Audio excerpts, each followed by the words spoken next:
Hello दोस्तों, कैसे हो आप लोग। उम्मीद करता हूँ कि आप सब बहुत अच्छे होंगे। तो दोस्तों, आज हमारे लर्न टॉप सीरीज में इलेक्ट्रिकल मशीन का लेक्चर नंबर 2 है। तो देखिए, स्टार्ट करते हैं। पहला क्वेश्चन दिया है, Swinburne's method can not be used for determining the efficiency of a DC series motor because. मतलब जो हमारा स्विनबर्न्स टेस्ट होता है ना आपका डीसी मोटर में, इससे हम इफिशियंसी डिटरमाइन करते हैं। तो ये पूछ रहा है कि हम डीसी सीरीज मोटर की इफिशियंसी क्यों डिटरमाइन नहीं कर सकते इस टेस्ट के थ्रू। पहला ऑप्शन दिया है, it is not as advisable to run a series motor on no load. Second दिया है, a series motor take excessive current at no load. Third दिया है, a series motor develop a very high starting torque. और fourth दिया है, it is not possible to load DC circuit DC series motor in step. तो देखिए, यहाँ पर मैं इसके बारे में आपको एक्सप्लेन भी कर देता हूँ क्या क्या है करके।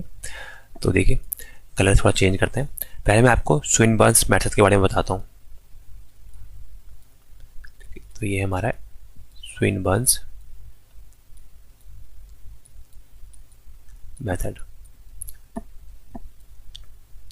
देखिए, ये हमारा डीसी सीरीज मोटर में, मतलब ये आपका डीसी मोटर में आपका टेस्टिंग करने की एक मेथड है जिसके थ्रू हम डीसी मोटर के परफॉर्मेंस देखते हैं कि कैसे काम कर रही है। तो सबसे पहले किस टाइप का टेस्ट होता है ये हमें बताना चाहिए। ये एक हमारा होता है इनडायरेक्ट मेथड ऑफ टेस्टिंग। ठीक है, ये आपकी इनडायरेक्ट मेथड होती है टेस्टिंग की, इनडायरेक्ट मेथड। ठीक है, तो ये आपका एग्जाम में भी आया है कि आपका स्विनबर्न टेस्ट किस टाइप की मेथड है।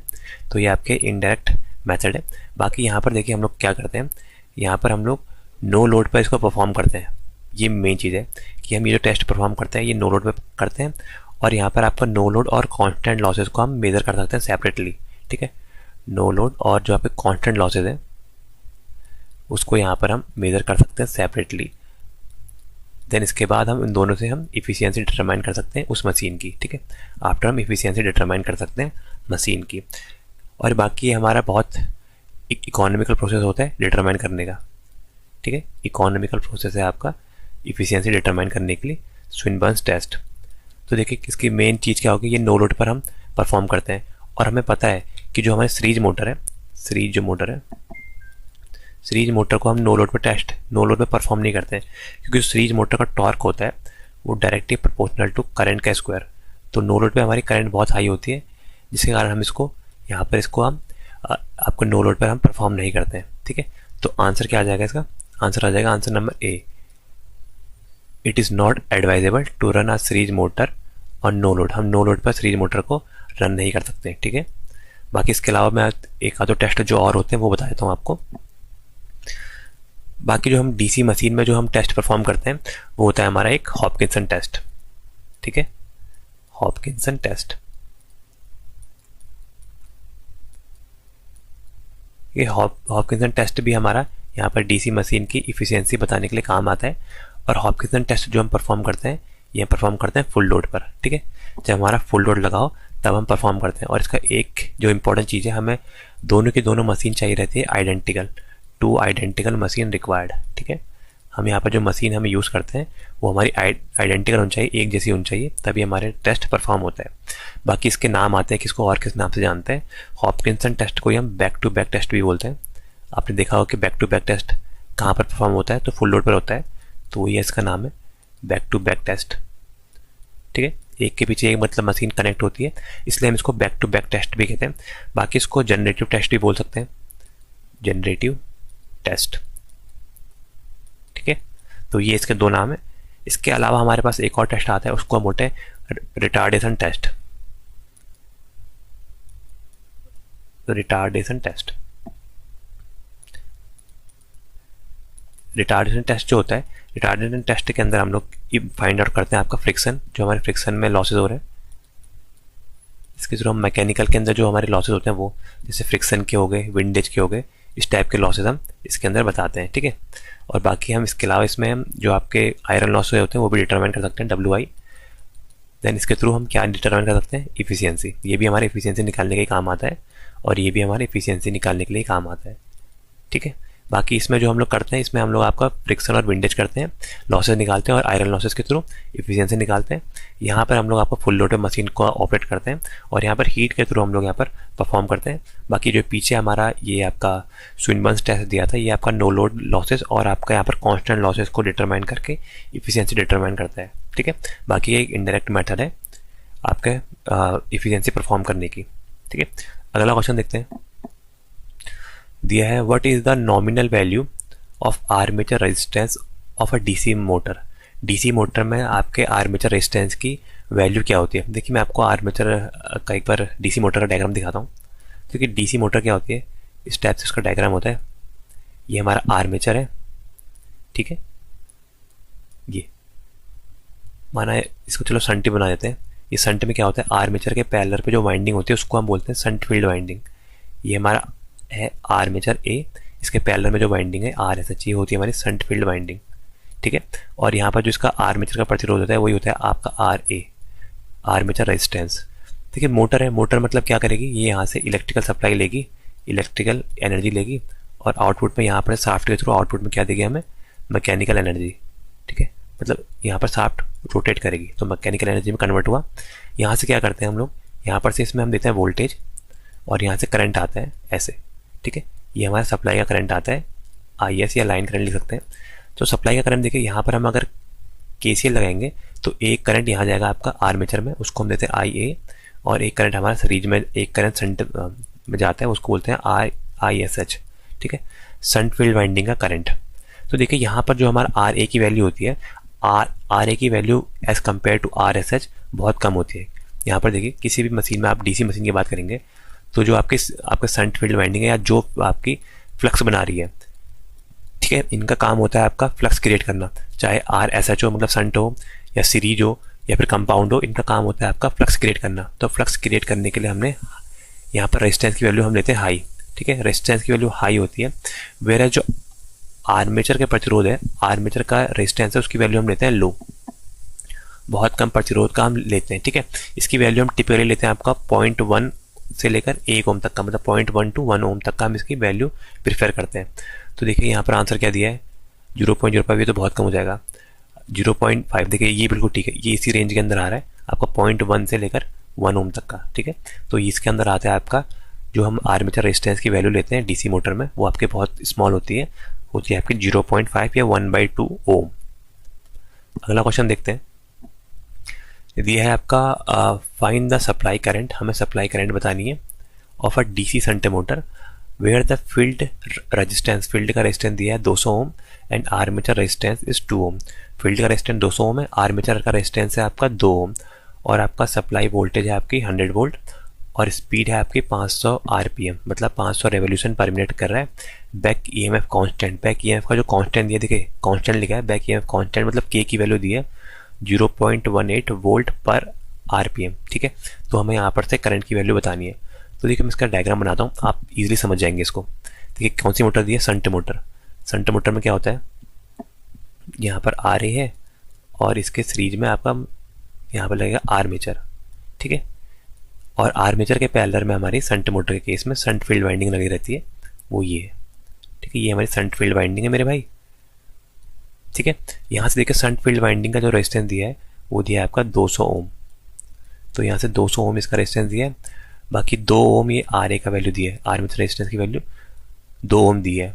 बाकी यहाँ पर से देखिए और क्या दिया है आपका, यहाँ पर से आपका 100 वोल्ट की सप्लाई ले रहा है, मोटर है तो सप्लाई लेगा इलेक्ट्रिकल 100 वोल्ट ले रहा है। तो हमें ये बताना है यहाँ पर करंट कितनी आ रही है, जो हमें करंट है आई एल या आई एस, सप्लाई करंट लेता हूँ आई एस, इसकी वैल्यू बतानी है, इसकी क्या होगी वैल्यू। बाकी हमें इसमें और क्या क्या दिया है, हमें यहाँ पर दे रखा है आपका स्पीड दे रखी है। देखिए ये जिस स्पीड में घूम रहा है, ये इसकी स्पीड दे रखी है हमें 500 आरपीएम, 500 रेवोल्यूशन पर मिनट, ये हमें इसकी स्पीड दी है। बाकी जो इसका जो कांस्टेंट है, मतलब के की वैल्यू दी है आपकी, के ऑफ बैक ई में के भी लिखता हूँ या के ई, वो दी है आपकी 0.18 वोल्ट पर रेवोल्यूशन।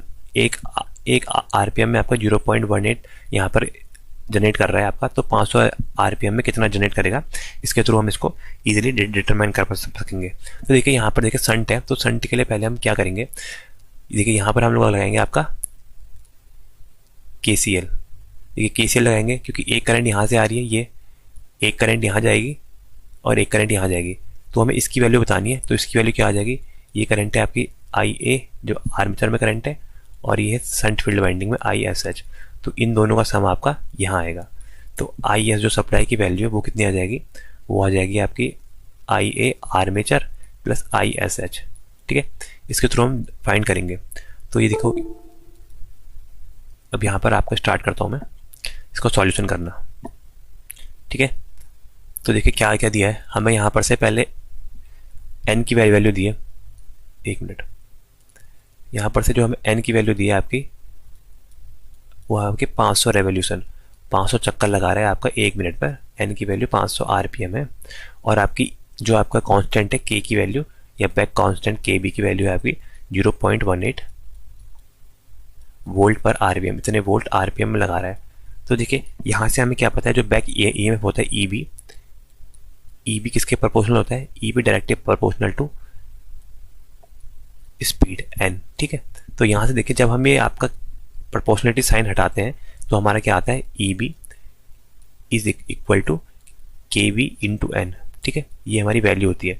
तो यहाँ से हम इजीली देखिए, क्योंकि यहाँ पर हमें n की वैल्यू पता है और KB की वैल्यू पता है, तो इजीली हम यहाँ से बैक EMF EB की वैल्यू निकाल सकते हैं वो इस फॉर्मूले से। तो EB की वैल्यू क्या आ जाएगी, जो K की वैल्यू कांस्टेंट की वैल्यू क्या है 0.18, 0.18 हमारी कांस्टेंट की वैल्यू है।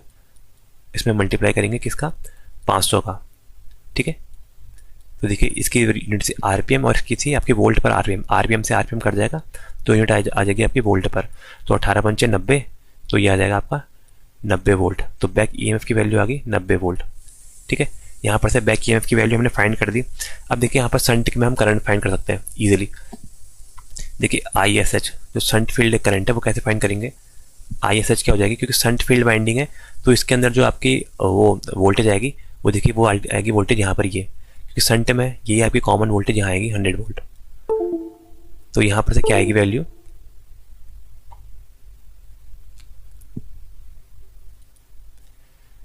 ये आपकी 100 वोल्ट। तो यहाँ पर से हमारी वैल्यू क्या आएगी, यहाँ पर से हमारी वैल्यू आएगी I is equal to V upon R। V की वैल्यू है आपकी 100 और R की वैल्यू है आपकी 200 ओम। तो ये कितना आ जाएगा आपका, ये आया आपका 1/2 मतलब 0.5 एम्पियर। तो ISH की वैल्यू, शंट की वैल्यू मिल गई हमें 0.5 एम्पियर। ठीक है, इसकी वैल्यू मिल गई ISH। अब आर्मेचर करंट की वैल्यू हम यहाँ से इजीली फाइंड करते हैं और निकाल देखिए आर्मेचर करंट की वैल्यू कैसे निकालेंगे। यहाँ पर क्या है, जो हमारे टर्मिनल वोल्टेज है VT किसके बराबर है, यहाँ पर VT बराबर है आपके EB, क्योंकि यहाँ पर जो EB में हमारे जो वोल्टेज है प्लस IARA जो ड्रॉप हो रहे हैं वो। देखिए मतलब इसमें हम लोग KVL लगाएंगे ये वाले लूप में। ठीक है, इसमें हम लोग KVL लगाएंगे, अगले पेज में दिखाता हूँ मैं आपको। तो देखिए हमारा जो वो था, ये यहाँ पर से देखिए मैं इसको दिखाता हूँ आपको, सिर्फ ये वाले पार्ट को जहाँ पर हम KVL लगा रहे हैं ये।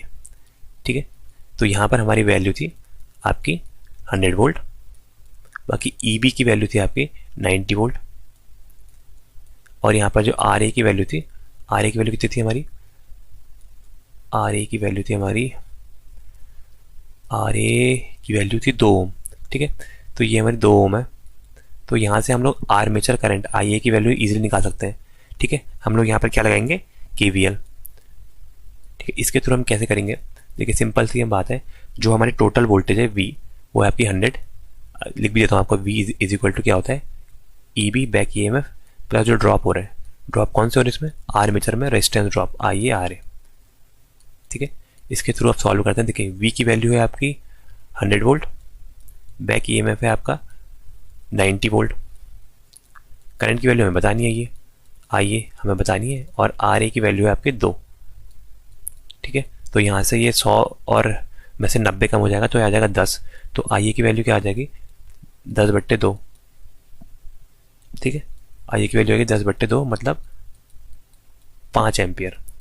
ठीक है, तो IA की वैल्यू भी निकाल दी हमें। अब जो आपका सप्लाई करंट है उसकी वैल्यू निकालनी है।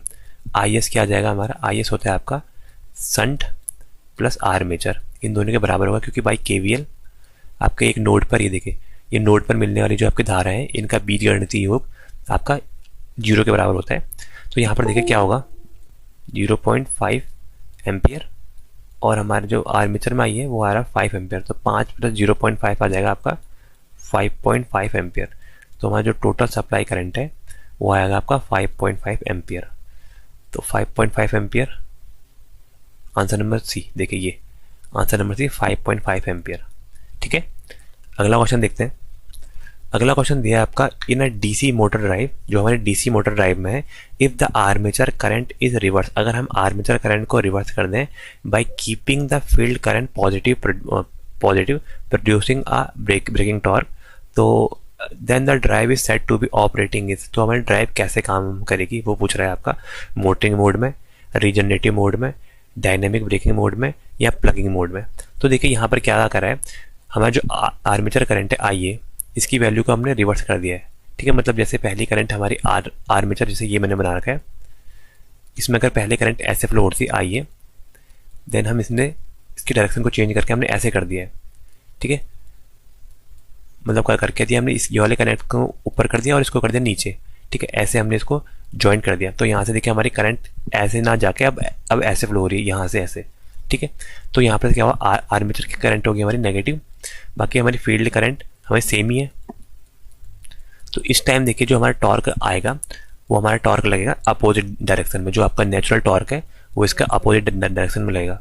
तो हम इसके कारण जो हमारी मोड बनता है उसको हम बोलते हैं प्लगिंग मोड। ठीक है, ये हमारा होता है प्लगिंग मोड। बाकी इसके बारे में आपको देखिए प्लगिंग ब्रेकिंग सुनी होगी आपने, जो हमारी डीसी मोटर में आपके ब्रेकिंग की टेक्निक है उसमें से एक है आपकी प्लगिंग। तो देखिए प्लगिंग के बारे में आपको बताता हूँ प्लगिंग क्या होती है। प्लगिंग होती है हमारी जब हम आपके मोटर को रिकनेक्ट करते हैं सप्लाई को, ताकि उसमें जो आपका टॉर्क है वो अपोजिट डायरेक्शन में फ्लो हो। ठीक है, जैसे हमारी मोटर पहले इस डायरेक्शन में घूम रही है, ये हमारा टॉर्क था एक्चुअल। ठीक है, एक्चुअल टॉर्क था। देन हमने यहाँ पर क्या करा, मोटर का जो डायरेक्शन है टॉर्क की उसको रिवर्स कर दिया। तो यहाँ पर क्या हुआ, टी बी, जो बैक आपका जो टॉर्क लगा वो आपका होता है माइनस टी ए के बराबर।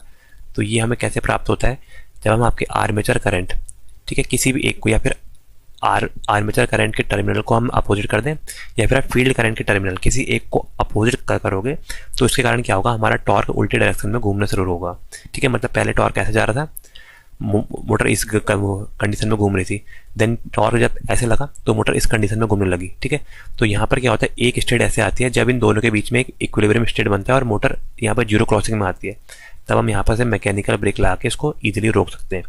तो ये हमारी प्रक्रिया होती है आपकी प्लगिंग। तो प्लगिंग में क्या होता है, आपका प्लगिंग में हम लोग आपका कोई भी आपका आर्मेचर या फिर फील्ड करंट किसी भी टर्मिनल को रिवर्स करके हम लोग यहाँ पर टॉर्क की पोलैरिटी चेंज कर सकते हैं, जिसके कारण मोटर उल्टे डायरेक्शन में घूमती है, जिसके कारण मोटर की गति जो है, स्पीड, वो पहले की तुलना में स्लो हो जाती है। और जब इसकी स्पीड आपकी स्लो होते होते आपकी यहाँ पर इस स्पीड में, मतलब जिस पे आपकी दोनों स्पीड बराबर हो जाए, मतलब आपकी स्टेडी स्टेट कंडीशन में जीरो क्रॉसिंग में पहुँचती है, तब हम मैकेनिकल ब्रेकिंग लगा के इसको हम स्टॉप कर सकते हैं। ठीक है, तो इसको हम बोलते हैं प्लगिंग। वहाँ यहाँ ये वही दिया है कि आपका आर्मेचर को हमने उल्टा करा है, बाकी करंट आपकी फील्ड करंट सेम है, तब हमारे जो ब्रेकिंग टॉर्क बनता है वो क्या होता है, उसको ही हम प्लगिंग कहते हैं। ठीक है मेरे भाई, बाकी इसके अलावा एक है रीजनरेटिव ब्रेकिंग। देखिए रीजनरेटिव ब्रेकिंग क्या होती है, इसमें आपकी जो डीसी मोटर है वो एज अ जनरेटर काम करती है। ठीक है, मतलब आपने इसमें जो सप्लाई ली है वो आपकी वापस करती है आपके सोर्स को ही, उसको हम बोलते हैं रीजनरेटिव ब्रेकिंग। बाकी मोटरिंग मोड पता है, जब आपका DC motor as a motor काम करती है वो मोटरिंग मोड ही होता है। बाकी डायनेमिक ब्रेकिंग क्या होती है, डायनेमिक ब्रेकिंग में क्या होता है, हम लोग आर्मेचर को डिस्कनेक्ट करते हैं और एक एक्सटर्नल रेजिस्टेंस के थ्रू कनेक्ट करते हैं और हम वहाँ पर आपके लॉसेस कराते हैं, बाकी ताकि ये एज ए सेपरेटली जनरेटर की तरह काम करे और आपकी मोटर आपकी ईजिली रुक जाए। ठीक है, तो ये इसका परफॉर्मेंस होता है, मैंने इसके बारे में बता भी दिया आपको। अगला देखते हैं। अगला क्वेश्चन दिया है, in a DC series motor linear magnetizing characteristics. देखिए लीनियर मैग्नेटाइजिंग कैरेक्टरिस्टिक्स दी है and negligible armature resistance. Armature resistance negligible है, तो आपका मोटर की स्पीड इस हमें बतानी किसके बराबर होगी, जहाँ पर टी है आपका लोड टॉर्क है, directly proportional to root T आपका लोड टॉर्क है, inversely proportional to under root T, directly proportional to T और इनवर्सली प्रोपोर्शनल टू टी। तो हमें यहाँ पर इसका आपका वो इस्टेब्लिश करना है कि इसके अंदर क्या रिलेशनशिप होगा। तो देखिए हमें क्या पता है, हमें यहाँ पर डीसी सीरीज मोटर दी है। सबसे पहले देखिए टॉर्क का फॉर्मूला क्या होता है, टॉर्क होता है directly proportional to phi into I है। ठीक है, फ्लक्स और आपका जो आर्मेचर करंट है, जो यहाँ पर फ्लक्स होता है ये आपका मेनली कौन सा होता है, जो आपका फील्ड के थ्रू इस्टेब्लिश होता है। ठीक है, जो आपका फील्ड करंट के थ्रू इस्टेब्लिश होता है। और ये आपको डीसी सीरीज मोटर क्या होता है, ये देखिए मैं इसको डायग्राम दिखाता हूँ आपको। डीसी सीरीज मोटर में आपकी जो सीरीज वाइंडिंग है वो आपकी आर्मेचर के सीरीज में कनेक्ट होती है। ये हमारी डीसी सीरीज वाइंडिंग है, ये है आरएससी सीरीज फील्ड का रेजिस्टेंस, ये आर्मेचर का रेजिस्टेंस, और ये ईबी है जो बैक ईएमएफ लेगा यहाँ से, और ये आपकी मोटर का शाफ्ट। ठीक है, ये आपकी प्लस माइनस सप्लाई होती है, यहाँ से आपके इलेक्ट्रिकल पावर आती है। ठीक है, तो देखिए यहाँ पर देखिए सीरीज सर्किट है तो करंट सेम फ्लो होता है, इसलिए जो यहाँ पर आपका करंट आपका सीरीज फील्ड वाइंडिंग में मिलेगा, जो आपकी सीरीज फील्ड वाइंडिंग जो आपकी फील्ड वाइंडिंग है वही आपकी आर्मेचर के अंदर फ्लो होता है। तो यहाँ पर क्या होता है, IA जो आर्मेचर करंट की वैल्यू है वही आपकी सीरीज फील्ड की वैल्यू होगी, और वही जो आपके लोड से करंट आ रही है सप्लाई करंट उसके बराबर ही होगी IS। ठीक है, तो इस केस में आपकी तीनों करंट बराबर होती है। तो हम क्या लिख सकते हैं, जो फ्लक्स जो क्रिएट हो रहा है वो किसके कारण होता है, देखिए torque directly proportional to IF field और यहाँ पर IA, क्योंकि देखिए यहाँ पर IF और IA बराबर है तो torque directly proportional to IA into I हो जाता है, इसलिए IA का स्क्वायर। ठीक है, तो यहाँ पर टॉर्क हमारा IA के स्क्वायर के बराबर होता है। तो देखिए यहाँ से देखिए क्या हो गया, टॉर्क इस यहाँ से टॉर्क को हम देखेंगे तो torque is directly proportional to, यहाँ पर से देखिए अगर हम टॉर्क को देखेंगे तो torque is directly proportional to IA का √2। ठीक है, ये क्योंकि यहाँ से IA को देखोगे तो रूट, जब हम यहाँ से स्क्वायर हटाएंगे तो रूट आ जाएगा, तो IA की वैल्यू आ गई यहाँ पर √T। ठीक है, IA किसके प्रोपोर्शनल हो गया, IA directly proportional to √T, जहाँ पर T आपका टॉर्क है। ठीक है, तो हमसे पूछा क्या है, हमसे पूछा है आपका, अच्छा मोटर की स्पीड बतानी है। देखिए स्पीड का फॉर्मूला क्या होता है, स्पीड जो होता है, speed is directly proportional to EB upon phi. ठीक है, बैक EMF अपॉन फाई, यहाँ पर बैक EMF की बात नहीं करिए तो यहाँ से क्या देखेंगे हम, स्पीड जो है वो इनवर्सली प्रोपोर्शनल है फाई, और फाई क्या है हमारा फ्लक्स। ठीक है, क्योंकि फाई की वैल्यू किसके बराबर है, फ्लक्स जो है आपका वही आपका आर्मेचर करंट के बराबर है, क्योंकि सेम करंट फ्लो हो रही है, और IA की वैल्यू किसके बराबर है, √T के। ठीक है, तो क्या हो जाएगा, स्पीड जो है इनवर्सली प्रोपोर्शनल टू √T, यहाँ से क्या आ गया, N is inversely proportional to 1 upon √T। तो ये हमारा यहाँ से फॉर्मूला बन जाता है आपका DC मोटर के केस में। तो क्या आ जाएगा answer, inversely proportional, answer number B। ठीक है, अगला देखते हैं, दिया है आपका 20 ampere load current flowing through a 220 volt DC series motor, then determine the efficiency of the DC series motor consisting 200 volt का बैक EMF है।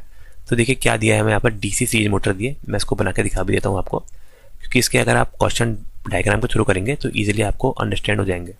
ठीक है, ये सीरीज मोटर है, मतलब इसमें सीरीज में लगी रहती है यहाँ पर वाइंडिंग आपका आर्मेचर के। आर्मेचर में जो EB है बैक EMF उसकी वैल्यू हमें गिवन है, कितनी गिवन है, वो है आपकी 200 वोल्ट। ठीक है, ये हमें गिवन है, और बाकी यहाँ से जो सप्लाई वोल्टेज है वो है आपकी 220 वोल्ट। ये सीरीज है तो यहाँ पर RSC है, करंट फ्लो हो रहा है यहाँ पर IA। ठीक है, वो है आपका 20 एम्पियर। देखिए तो मैंने आपको बताया ये सीरीज पाथ बनाता है, तो यहाँ पर जो IA की वैल्यू है वही आपकी सीरीज फील्ड वाइंडिंग में ISH की वैल्यू होगी, वही आपकी जो आर्मेचर करंट है वही आपका सीरीज में करंट है, और वही सप्लाई के थ्रू करंट आएगा जो कितना है आपका 20 एम्पियर। ठीक है, बाकी हमें निकालने इफिशियंसी क्या होता है, आउटपुट अपॉन इनपुट। ठीक है, तो यहाँ पर देखिए, यहाँ पर हमारी मोटर का आउटपुट आता है। ठीक है, और यहाँ से इनपुट आया, तो देखिए ये जो टर्मिनल है आपका, ये है आपका इनपुट। इनपुट में हम लोग क्या देते हैं, इलेक्ट्रिकल सप्लाई। तो देखिए इनपुट में क्या आ जाएगा, P इनपुट, इनपुट पावर क्या हो जाएगी आपकी, इनपुट पावर हो जाएगी आपकी V इंटू आई। ठीक है, वोल्टेज इंटू करंट को हम पावर बोलते हैं। यहाँ पर जो आपकी करंट है ये आपकी सप्लाई करंट है IS, और देखिए यहाँ पर जो आउटपुट में आता है EB, जो आपका बैक EMF आता है वो आता है आपका, सॉरी जो आपकी पावर आती है आउटपुट पावर वो आती है बैक EMF इंटू IA। ठीक है, EB इंटू IA हमारी पावर आती है। तो इफिशियंसी क्या होती है, इफिशियंसी होती है आपकी आउटपुट अपॉन इनपुट, मतलब P out upon P input. ठीक है, आउटपुट अपॉन इनपुट। तो यहाँ से देखिए क्या हो गया, यहाँ पर से ये आ गया आपका EB इंटू IA आउटपुट में, और इनपुट में क्या दिया है, V इंटू IS। देखिए, और हमें क्या पता है, यहाँ से IS सीरीज के केस में IS जो है सप्लाई वही आपका यहाँ पर IA के बराबर है। तो देखिए यहाँ से ये दोनों इक्वल होने के कारण ये दोनों कट जाएंगे, IA अपॉन ये। तो यहाँ से क्या आ जाएगा हमारा, EB upon back EMF upon voltage.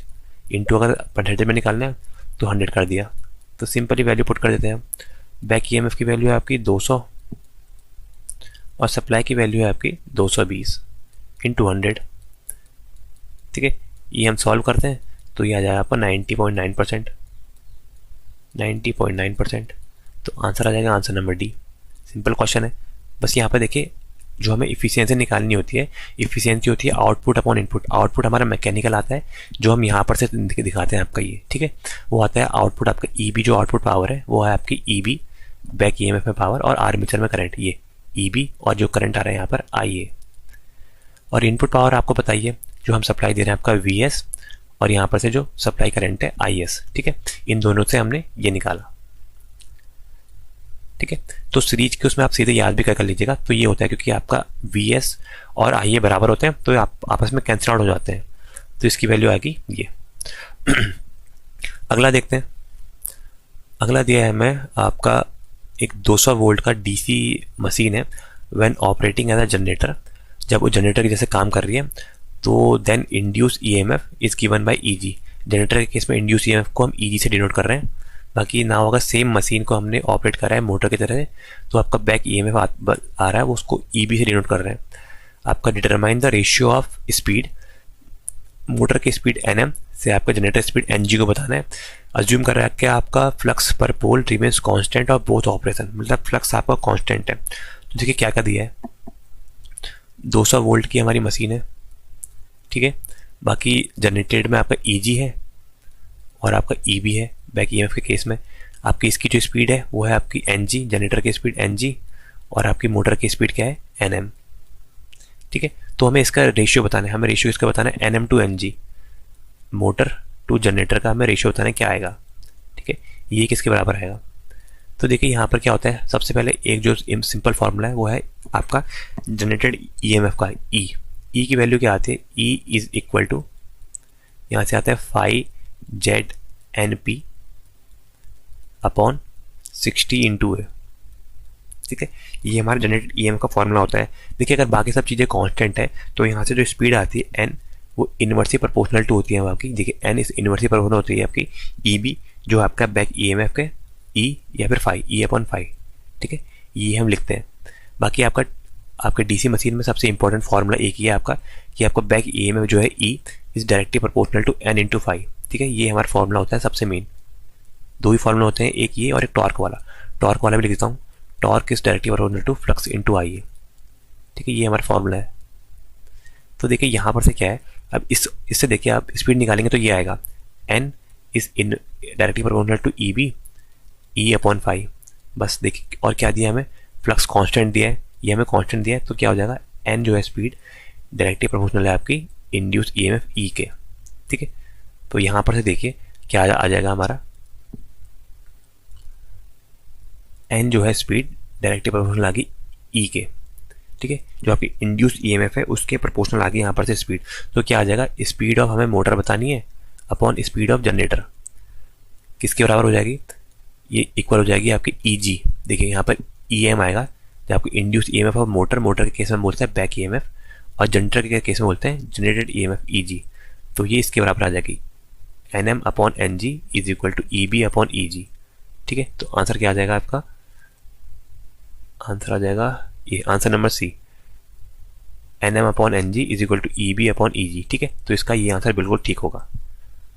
बाकी इसके बारे में मैं आपको थोड़ा एक्सप्लेन भी कर देता हूँ, क्योंकि जनरेटर है, अगर जनरेटर के केस में क्या होता है, जनरेटर के केस में जो हमारा बैक ईएमएफ होता है, मतलब जो जनरेटेड ईएमएफ होता है ईजी, वो होता है आपका V plus I A R A. ठीक है, मतलब आपका वोल्टेज जो आपका आउटपुट टर्मिनल में मिल रही है और जो आपके ड्रॉप हो रहे हैं उसके बराबर। ठीक है, वही अगर आप मोटर के केस में देखेंगे तो मोटर के केस में उल्टा हो जाता है, क्योंकि मोटर में जो ईजी है वो आपका क्या होगा, ईजी में हम प्राप्त करने के लिए जो वोल्टेज, जो टर्मिनल वोल्टेज है उसमें से हम minus I A R A drop neglect करते हैं, या आपको यहाँ पर से माइनस करते हैं, तब हमारा ये मोटर के केस में मिलता है। ठीक है, तो ये इनके बीच में फ़र्क होता है। ठीक है, अगला क्वेश्चन देखते हैं। दिया which of the following application use shunt generator, shunt DC motor. ठीक है, मतलब किसमें आपका डीसी संट मोटर का यूज़ होता है। दिया आपका milling machine, hoist and elevators या इलेक्ट्रिक लोको पायलट। तो देखिए यहाँ पर हमारी क्या है, हमारे यहाँ पर मशीनें जो होती है वो आपकी डीसी मोटर आपकी मेनली 3 टाइप से वो क्लासीफाई होती है, आपके डीसी, आपका सीरीज मोटर, शंट मोटर और आपका कंपाउंड मोटर।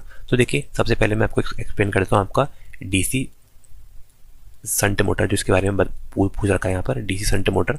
तो डीसी शंट मोटर क्या होती है, ये आपका क्या करती है, कांस्टेंट टॉर्क प्रोवाइड करती है, ठीक है, कांस्टेंट स्पीड प्रोवाइड करती है, आपका कांस्टेंट स्पीड मशीन होती है, मतलब ये कांस्टेंट स्पीड में ही आपका रन करती है, ठीक है।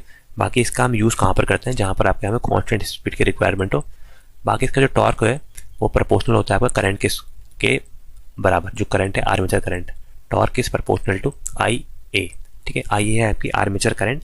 बाकी इसका हम यूज़ करते हैं जहाँ पर कांस्टेंट वगैरह हमारी सप्लाई की जरूरत है, कांस्टेंट स्पीड की, जैसे आपकी मिलिंग मशीन, लेथ मशीन, इस टाइप में हम लोग इसका यूज़ करते हैं, ठीक है, यहाँ पर एक कांस्टेंट हमें स्पीड चाहिए रहती है।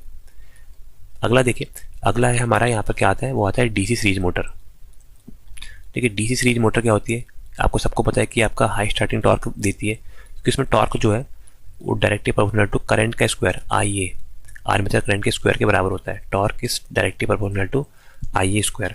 तो यहाँ पर से क्या करता है, ये आपका बहुत हाई स्टार्टिंग टॉर्क देता है। तो क्या देता है आपका, high starting torque, high starting torque, ठीक है, हाई स्टार्टिंग टॉर्क। और यहाँ पर क्या कहता है, और यहाँ पर वेरिएबल स्पीड भी प्रोवाइड करता है, high starting torque with variable speed, ठीक है। जहाँ पर आपको वेरिएबल स्पीड मिल रही है और आपके हाई स्टार्टिंग टॉर्क, वहाँ पर आपका डीसी सीरीज मोटर, जैसे आपका लोको पायलट, जैसे ट्रेन वगैरह में हम लोग इसका यूज़ करते हैं, जहाँ पर आपका हाई स्टार्टिंग की ज़रूरत पड़ती है। बाकी देखिए अगला है हमारा, यहाँ पर आ जाएगा DC compound motor. DC compound motor, ये कंपाउंड है, मतलब इसमें आपका सीरीज और शंट दोनों के फीचर होते हैं। तो ये देखिए ये हमारी कहाँ काम आती है, ये आती है वहाँ काम जहाँ पर आपका हाई स्टार्टिंग टॉर्क चाहिए। स्टार्टिंग टॉर्क जहाँ हाई चाहिए वो हमने कहाँ से लिया है, वो ले रखा है हमने डीसी आपका सीरीज मोटर से, हाई स्टार्टिंग टॉर्क, ठीक है। कंपाउंड मतलब दोनों के फीचर है, तो हाई स्टार्टिंग टॉर्क भी प्रोवाइड करेगा और साथ ही साथ इसमें एक आपकी फेयर कांस्टेंट स्पीड भी देगा, ठीक है, फेयरली कांस्टेंट स्पीड भी प्रोवाइड करता है, फेयरली कांस्टेंट स्पीड इसने शंट के थ्रू से ली है। बाकी हाई स्टार्टिंग टॉर्क इसने कहाँ से ले रखा है, डीसी सीरीज मोटर के थ्रू, ठीक है। बाकी देखिए तो आंसर क्या हो जाएगा, आंसर नंबर ए, मिलिंग मशीन में हम लोग इसका यूज़ करते हैं, ठीक है।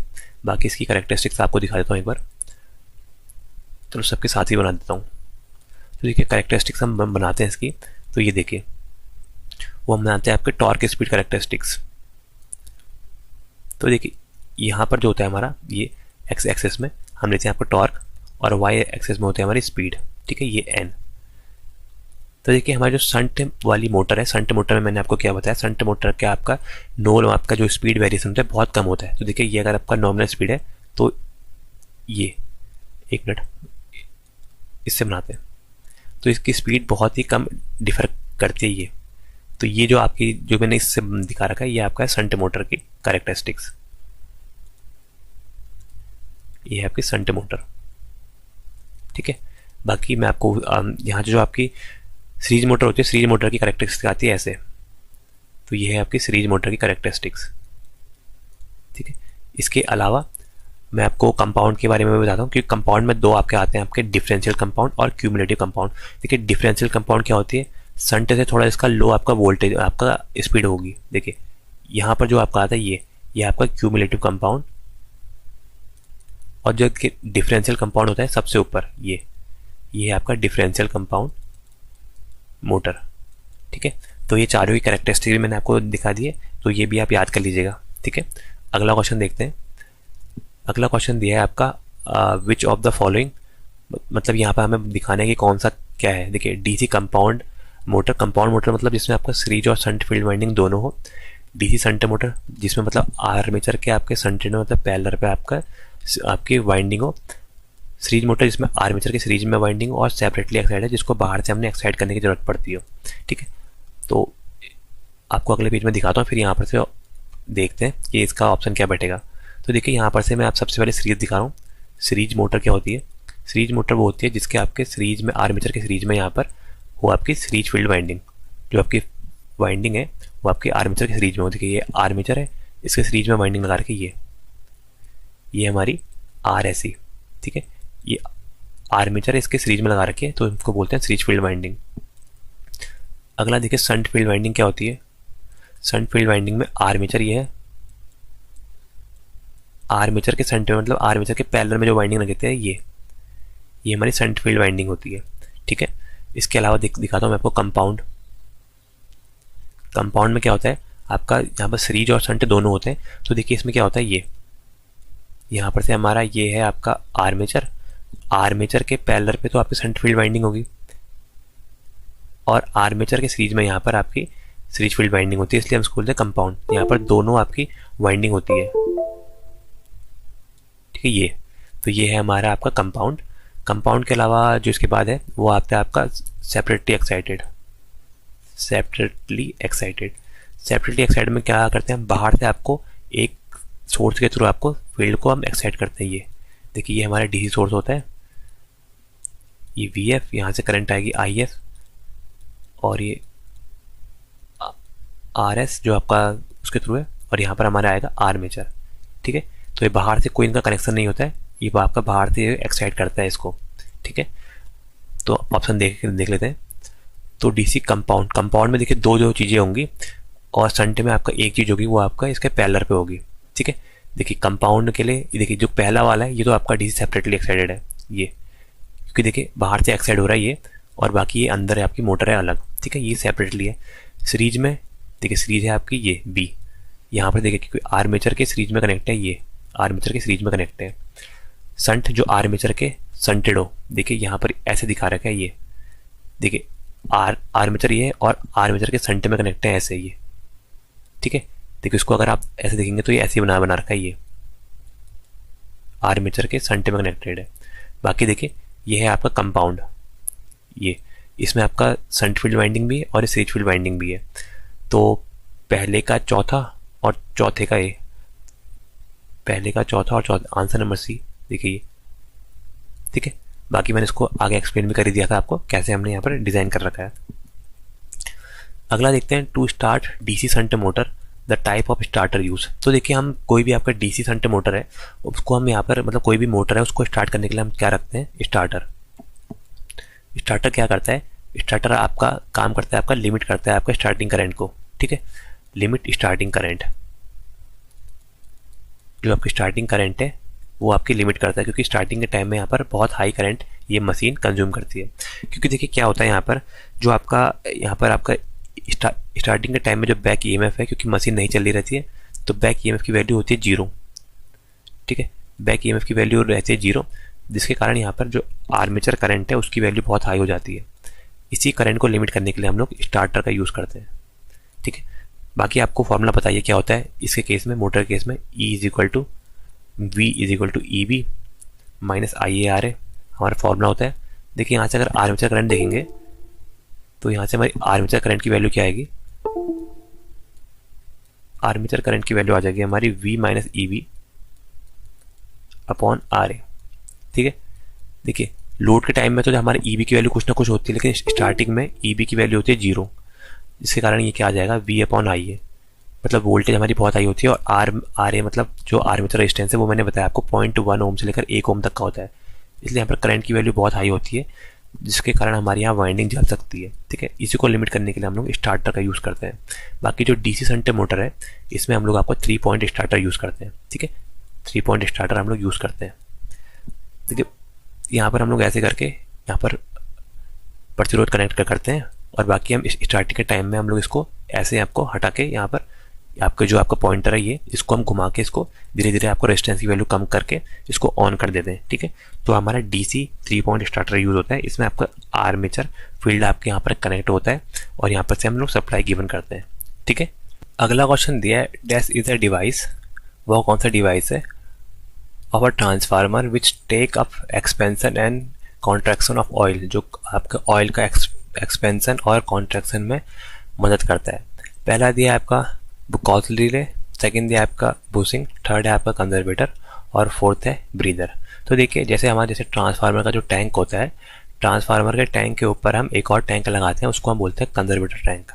ठीक है, देखिए ये जो मैंने यहाँ पर आपको दिखा रखा है ये आपका ट्रांसफार्मर का मेन टैंक है, इसको लिख देता हूँ मैं आपको ट्रांसफार्मर टैंक। ठीक है, ये ट्रांसफार्मर का टैंक है जिसके अंदर आपका वाइंडिंग और आपका जो ऑयल वगैरह है वो सब इसमें अंदर होता है। ठीक है, ये आपका ट्रांसफार्मर का टैंक है, और ट्रांसफार्मर के टैंक के ऊपर हम लोग लगाते हैं अपना जो है होता है वो होता है आपका कंजर्वेटर। देखिए उसको इससे बनाता हूँ ये।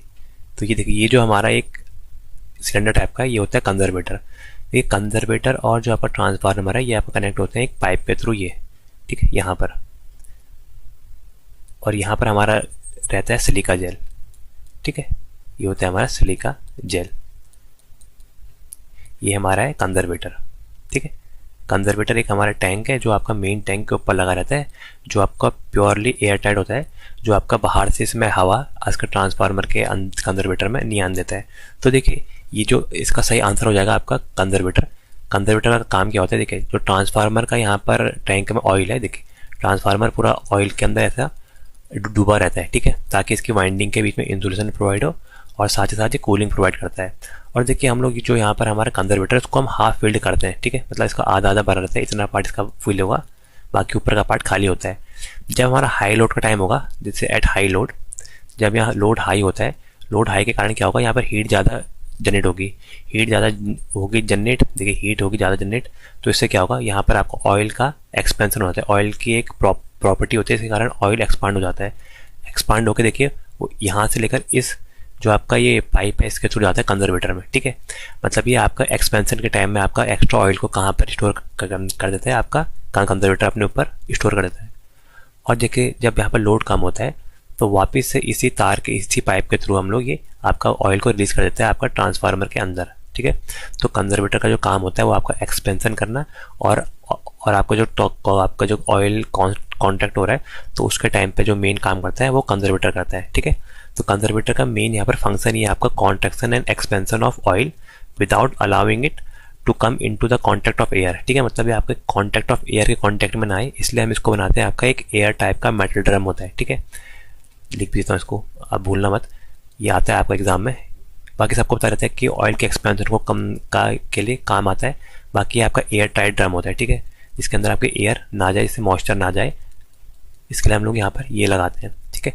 बाकी हमारे ब्रीदर क्या होता है, देखिए ब्रीदर हमारा ये होता है जो आपका इसके अंदर मॉइस्चर ना जाए, मतलब मॉइस्चर को फिल्टर आउट करने के लिए हम लोग ब्रीदर का इस्तेमाल करते हैं। ब्रीदर मतलब जैसे जो सांस नहीं लेते हम ब्रीथ, तो उस टाइम को जो आपका ज़्यादा यहाँ पर जब गर्मी बनती है तो यहाँ पर से ब्रीदर के थ्रू आपकी एक्स्ट्रा जो हीट है वो आपका यहाँ से एटमॉस्फेयर में चले जाती है, ठीक है। और वो वापस से जब आपका हवा लेता है उसको हम बोलते हैं ब्रीद इन करना, ठीक है। ब्रीदर यहाँ पर ब्रीद इन और ब्रीद आउट करता है, तो यहाँ पर मॉइस्चर एयर का वापस ना आ जाए इसके लिए हम लोग यहाँ पर लगाते हैं ये जो मैंने दिखा रखा है सिलिका जेल, ठीक है। सिलिका जेल हमारा ब्रीदर में होता है जिसका काम होता है आपका मॉइस्चर को ऑब्जर्व करना, ठीक है। ये एक जेल होता है जो आपका मॉइस्चर को एब्जॉर्ब करता है।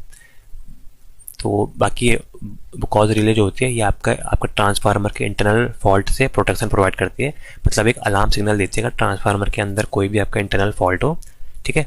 एक अलार्म सिग्नल देगा लो फॉल्ट है, और हाई फॉल्ट के टाइम में ये सर्किट को ट्रिप भी कर सकती है, ठीक है। अगला क्वेश्चन देखते हैं, दिया है at full load of a transformer में फुल लोड के टाइम में आयरन लॉस और कॉपर लॉस दिए हैं आपके 3000 वाट और 4000 वाट रिस्पेक्टिवली। तो द मैक्सिमम एफिशिएंसी बतानी है किस लोड पर होगी। मैक्सिमम एफिशिएंसी में टोटल लोड क्या होगा, देखिए यहाँ पर क्या होता है एट मैक्सिमम एफिशिएंसी, ये देखिए ये दिखा रहा हूँ मैं, एट मैक्सिमम एफिशिएंसी में क्या होता है हमारे, इसमें हमारी कंडीशन होती है कि जो वेरिएबल लॉसेज हैं, जो आपके लॉस वेरी कर रहे हैं, वेरिएबल लॉस मतलब जो आपके करंट के साथ आपके यहाँ पर इंक्रीज या डिक्रीज होते हैं वो बराबर होने चाहिए किसके, जो कांस्टेंट लॉसेज है, ठीक है, कांस्टेंट लॉसेज के। वेरिएबल लॉस क्या होते हैं, वेरिएबल लॉस होते हैं हमारे ट्रांसफार्मर में कॉपर लॉस, क्योंकि कॉपर जो लॉस होते हैं वो I²R पे डिपेंड करते हैं। देखिए कॉपर लॉस होते हैं आपके I²R, और यहाँ पर जो I जो करंट है ये आपकी लोड करंट होती है। अगर लोड करंट इंक्रीज होगी तो ये लॉस भी इंक्रीज हो जाते हैं। बाकी जो आपके कांस्टेंट लॉस होते हैं वो होते हैं आपके कोर लॉसेस, जिसको हम बोलते हैं आयरन लॉसेस। ये कोर लॉस यहाँ पर आते हैं, मतलब आपका कॉपर लॉस कोर लॉस के बराबर जहाँ पर होंगे वहाँ पर आपके मैक्सिमम इफिशियंसी होंगी, ठीक है। बाकी जो कोर लॉसेस होते हैं ये कांस्टेंट होते हैं, इनका नेचर अगर आप लोड बढ़ाओ घटाओ इनका कोई उससे फ़र्क नहीं पड़ता। बाकी कोर लॉस आपके दो टाइप के होते हैं आयरन लॉसेस, एक आपके होते हैं हिस्टैरिसीस लॉसेस PH, और एक होता है आपको एडी करंट के कारण जो लॉस होते हैं ट्रांसफार्मर की कोर में। ट्रांसफार्मर की कोर हमारी एक मैग्नेटिक मटेरियल की बनी रहती है, जनरली हम लोग सिलिकॉन स्टील का यूज़ करते हैं, सिलिकॉन स्टील CRGO का। तो यहाँ पर जो हमारे लॉस होते हैं वो हिस्टैरिसीस लॉस होते हैं और एडी करंट लॉस होते हैं, ये आपके कांस्टेंट नेचर के होते हैं, ठीक है। बाकी हमें यहाँ पर दिया गया है, देखिए आयरन लॉस दिए WI लिखता हूँ, आयरन लॉसेस, पहले आपके आयरन लॉस है वो है 3000 वाट के हमारे आयरन लॉसेस है। बाकी जो कॉपर लॉसेस है WC, ये है आपके 4000 वाट। तो देखिए मैक्सिमम के केस में क्या होता है आपका, यहाँ पर आपके दोनों की वैल्यू बराबर होनी चाहिए। और मैंने क्या बोला आपको, कोर लॉसेस हमेशा फिक्स होंगे, ये ना घट सकते हैं ना बढ़ सकते हैं। तो ये क्या होंगे, ये फिक्स हैं आपके कितने 3000। तो लेकिन ये आपके वेरी कर सकते हैं आपके कॉपर लॉसेस। तो कॉपर लॉस वेरी करेंगे, मतलब कॉपर लॉस को भी हम इसके हिसाब से लाएंगे। तो कितने हो जाएंगे आपके, ये भी आएंगे 3000 वाट। ठीक है, तो इस कंडीशन में जब दोनों आपके बराबर हो तब हमारे यहाँ पर मैक्सिमम आपकी पावर ट्रांसमिट होगी। तो total loss WT, total loss क्या हो जाएंगे इस टाइम पे 3000 + 3000, मतलब 3000 आपके है कॉपर लॉस और 3000 ही आपके आयरन लॉस है आपके मैक्सिमम इफिशियंसी के टाइम में। तो ये हो जाएंगे आपके 6000 वाट। ठीक है, तो टोटल आंसर क्या आ जाएगा 6000 वाट, आंसर नंबर B। ठीक है, तो देखिए यहाँ पर 7000 भी दे रखा है, लेकिन ये गलत होगा क्योंकि हमें क्या बताए जो कोर लॉसेज है वो आपके कॉपर लॉस के बराबर होंगे। ठीक है, तो यहाँ पर कांस्टेंट हम लोग मान के चलते हैं, क्योंकि हम कांस्टेंट को तो कांस्टेंट रखेंगे, लेकिन जो आपका वेरिएबल है हम इसको यहाँ पर कांस्टेंट के बराबर हम लाते हैं। ठीक है, तो आंसर आ जाएगा आपका 6000 वाट। अगला क्वेश्चन देखते हैं। अगला क्वेश्चन दिया है the most essential condition for parallel operation of single phase transformer is that they should have the same. मतलब आपके जब हम सिंगल फेज ट्रांसफार्मर का पैरेलल ऑपरेशन कराते हैं तो उस टाइम सबसे मोस्ट एसेंशियल कंडीशन कौन सी है ये हमें बताना है। ठीक है, पहला ऑप्शन दिया है KVA रेटिंग, सेकंड दिया है आपका परसेंटेज इंपीडेंस, थर्ड दिया है आपका पोलैरिटी और फोर्थ दिया है आपका वोल्टेज रेशियो। तो देखिए यहाँ पर जब हम ट्रांसफार्मर का सिंगल फेज ट्रांसफार्मर का जब हम पैरेलल ऑपरेशन कराते हैं तो क्या होता है मैं बताता हूँ आपको। उसमें देखिए पैरेलल ऑपरेशन मतलब हम लोग इसको एक ग्रिड से कनेक्ट करेंगे और ये बाकी पैरेलल में कनेक्ट रहेगा ताकि ये आपके हाईली काम कर सकें। तो इसमें से दो कंडीशन होती है इनकी, एक होती है नेसेसरी कंडीशन जिसको हम असेंशियल कंडीशन बोलते हैं, और एक होती है हमारी डिजायरेबल कंडीशन जो हमें चाहिए कि अगर ऐसा है तो ठीक है, नहीं है फिर भी कोई दिक्कत नहीं है। ठीक है, तो हमारी दो कंडीशन होती है, एक नेसेसरी और एक डिजायरेबल। नेसेसरी को ही हम असेंशियल बोलते हैं और जो हमारी डिजायरेबल होती है उसको हम कहते हैं कि अगर वो है तो ठीक है, नहीं है तो फिर भी हमारे यहाँ पर आपका पैरेलल पे हमारा काम करेगा। तो देखिए जो हमारी सबसे पहली यहाँ पर जो कंडीशन होती है वो होती है आपका सेम पोलैरिटी होना। ठीक है, मतलब आपके जो भी आपके ट्रांसफार्मर में है वो आपके सेम पोलैरिटी में होनी चाहिए। ठीक है, मतलब एक ही पोलैरिटी में हमारे होनी चाहिए। अगर ऐसा नहीं होगा तो हमारी सर्कुलेटिंग करंट फ्लो होगी। ठीक है, सेकेंड हमारा इनका सेम फेज शिफ्ट होना चाहिए। आपका दोनों ट्रांसफार्मर के बीच में या फिर जितने भी पैरेलल में लगा रखे हैं उनका जो फेज शिफ्ट है वो एक्यूरेट होना चाहिए, आइडेंटिकल होना चाहिए एक दूसरे के जैसा। ठीक है, वरना नहीं होगा तो सेम वापस से आपके सर्कुलेटिंग करंट फ्लो होगी। बाकी ये क्या है आपका जो फेज सीक्वेंस है आपका वो सेम होना चाहिए। जैसे RYB फेज सीक्वेंस है तो सभी जो आपके कनेक्ट हो रहे हैं उनका भी RYB फेज सीक्वेंस ही होना चाहिए। बाकी इसके अलावा ये आपका सेम फ्रीक्वेंसी में ऑपरेट होना चाहिए। ठीक है, सेम फ्रीक्वेंसी में ऑपरेट होना चाहिए। तो ये हमारी जो चार कंडीशन है वो यहाँ पर नेसेसरी कंडीशन होती है। बाकी इसके अलावा जो भी कंडीशन आती है वो हमारी डिजायरेबल कंडीशन होती है। जैसे आपका वोल्टेज रेशियो सेम होना चाहिए, ये हमारी डिजायरेबल कंडीशन है, नहीं है फिर भी चलेगा। ठीक है, वोल्टेज रेशियो। सेकेंड हमारा आता है आपका परसेंटेज इंपीडेंस, हमारा सेम होना चाहिए, परसेंटेज इंपीडेंस सेम होना चाहिए। उसके अलावा सेम KVA आपको सपोर्ट करनी चाहिए, मतलब इनका KVA रेटिंग बराबर होनी चाहिए। ठीक है, तो ये आपका सिंगल फेज के लिए। बाकी 3 फेज में ये सब चीज़ होती है सेम, बस 3 फेज में एक चीज़ यहाँ पर एक्स्ट्रा आती है क्या कि उनका जो वेक्टर डायग्राम है, फेज का वेक्टर डायग्राम, वेक्टर ग्रुप आपका सेम होना चाहिए। मतलब आपके YY 0 है या DD 0 है, जो ग्रुप का आपका ट्रांसफार्मर है वही ग्रुप का आपका ट्रांसफार्मर कनेक्ट होना चाहिए। तो देखिए इसमें क्या आ जाएगा आंसर नंबर C, पोलैरिटी। बाकी जो आपका KVA रेटिंग है ये आपकी डिजायरेबल है, आपके परसेंटेज इंपीडेंस डिजायरेबल है, वोल्टेज रेशियो भी डिजायरेबल है, लेकिन पोलैरिटी यहाँ पर नेसेसरी है क्योंकि ये हमें नेसेसरी चाहिए। अगर ऐसा नहीं होगा तो उनके बीच में आपके सर्कुलेटिंग करंट फ्लो होगी जो आपके ट्रांसफार्मर को डैमेज कर सकती है। ठीक है, अगला देखते हैं। दिया है a transformer having 1000 turn in primary winding is connected to a single phase 250 volt AC supply for including 400 volt in secondary winding, the number of turn in secondary winding must be. ठीक है, तो क्या दे रखा है हमारे primary winding में number of turn NP, number of turn in primary winding NP लिख दिया मैंने। ये कितने दे रखे मेरे भाई, ये दे रखे हैं 1000। ठीक है, 1000 हमें टर्न दे रखे हैं NP में। बाकी आपकी जो प्राइमरी साइड की जो वोल्टेज है VP, जो प्राइमरी साइड की वोल्टेज है वो है आपकी 250 वोल्ट। ठीक है, 250 वोल्ट हमारी इसकी वोल्टेज है। और सेकेंड टाइम में आपका है आपका यहाँ पर 400 वोल्ट, मतलब आपका वी की वैल्यू है, ये है आपके 400 वोल्ट। सेकेंडरी में जो वोल्टेज इंड्यूस हो रहा है वो 400 वोल्ट हो रहा है। तो हमसे पूछ रहा है एन एस, सेकेंडरी साइड में नंबर ऑफ टर्न की वैल्यू बताइए क्या होगी। ठीक है, तो देखिए ये तो बहुत सिंपल सा क्वेश्चन है, क्योंकि आपने यहाँ पर ट्रांसफॉर्मेशन रेशियो पढ़ा होगा, जिसको एन या एल्फा से किसी भी डिनोट कर सकते हैं। ये क्या होता है आपका number of turn in primary side, N1 upon N2 किसके बराबर होता है, इक्वल होता है आपका वोल्टेज रेशियो के बराबर। ठीक है, V1 अपॉन V2, और इनवर्स होता है करंट रेशियो के बराबर, is equal to I2 upon I1। ठीक है, ये हमारा इसका फंक्शन होता है, जहाँ पर आपका एन या एल्फा होता है आपका ट्रांसफॉर्मेशन रेशियो।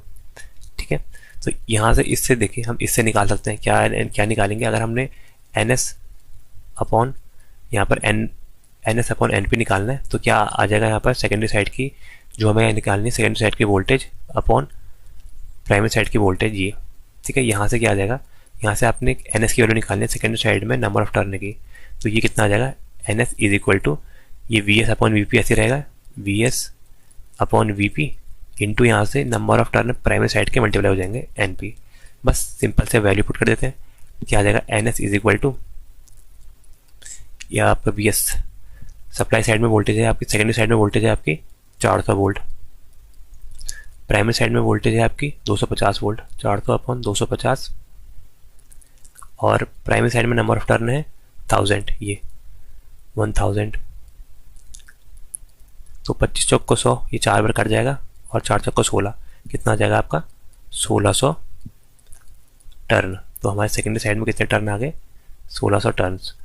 तो आंसर नंबर ए इसका बिल्कुल ठीक आ जाएगा 1600 टर्न। ठीक है, बाकी अगर आप ट्रांसफार्मर देखिए भी, हमारे ट्रांसफार्मर जैसे ऐसा होता है ना, ये बीच में कोर है, ये हमारी प्राइमरी साइड है और ये सेकेंडरी साइड है। ठीक है, इसका नंबर ऑफ टर्न N1 है, इसका नंबर ऑफ टर्न N2 है। ठीक है, आपका क्या होता है जब यहाँ पर आपकी वोल्टेज है वो है आपकी 250 वोल्ट, प्राइमरी साइड में 250 वोल्ट दी है और सेकेंडरी साइड में आपकी मिली है आपकी 400 वोल्ट। मतलब किस टाइप का ट्रांसफार्मर है, इसने 250 को 400 में कन्वर्ट करा, तो आपका स्टेप अप ट्रांसफार्मर हो गया है, स्टेप अप ट्रांसफार्मर हो गया। स्टेप अप ट्रांसफार्मर के केस में जो आपके नंबर ऑफ टर्न है सेकेंडरी वाइंडिंग में, एन ऑफ ई जो आपका सेकेंडरी वाइंडिंग है ये ग्रेटर देन होगा किसका, ग्रेटर देन होगा एन ऑफ प्राइमरी वाइंडिंग है, प्राइमरी वाइंडिंग से ज़्यादा होंगे। और बाकी हमें पता है ट्रांसफार्मर में आपका voltage by turn ratio same होता है, V बाई एन आपका कांस्टेंट होता है ट्रांसफार्मर के केस में। ठीक है, इसलिए यहाँ पर इसका हम लोग इसको सिंपली इस फॉर्मूले के थ्रू निकाल सकते हैं आपका। ठीक है, ये आपका ट्रांसफार्मर से रेशियो का फॉर्मूला है, आप इसमें से इजीली आपको वैल्यू पुट करके आंसर निकाल सकते हैं। अगला क्वेश्चन देखते हैं, shunt branch parameter refer to the metering side, ठीक है, of a transformer can be determine with the help of. Shunt branch के पैरामीटर किससे डिटरमाइन कर सकते हैं, ओपन सर्किट टेस्ट से, शॉर्ट सर्किट टेस्ट से, both short circuit open circuit से, या किसी से भी नहीं। तो देखिए हमारा क्या होता है, मैं आपको ट्रांसफार्मर के टेस्ट के बारे में बताता हूँ। तो हम ट्रांसफार्मर में जो मेनली टेस्ट करते हैं वो यहाँ पर आपका ओपन सर्किट टेस्ट और शॉर्ट सर्किट टेस्ट परफॉर्म करते हैं। ठीक है, ये वाले में हम लोग क्या करते हैं, तो देखिए पहले ओपन सर्किट बताता हूँ, ओसी टेस्ट।